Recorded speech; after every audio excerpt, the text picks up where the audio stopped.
ரகசிய ஓட்ச நேயர்கள் அனைவருக்கும் வணக்கம். ஈரோடு கிழக்கு இடைத்தேர்தல் தொடர்பான முக்கியமான டேட்டாவை ரெட்டிகள் நிறுவனம் வெளியிட்டு இருக்காங்க.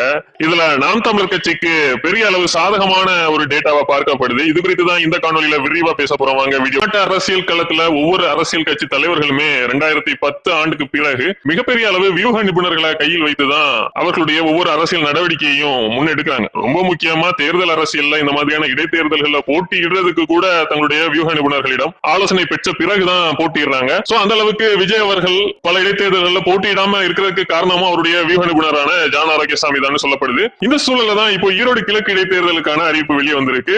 திமுகவும் நாம் தமிழர் கட்சியும் நேரடியாக மோத போகக்கூடிய ஒரு களமாகவே இந்த அரசியல் களம் பார்க்கப்படுது. இதுல திமுக ரொம்ப தெளிவா ஒரு செங்குந்த முதலியார் கேண்டிடேட்டை நிப்பாட்டி இருக்காங்க.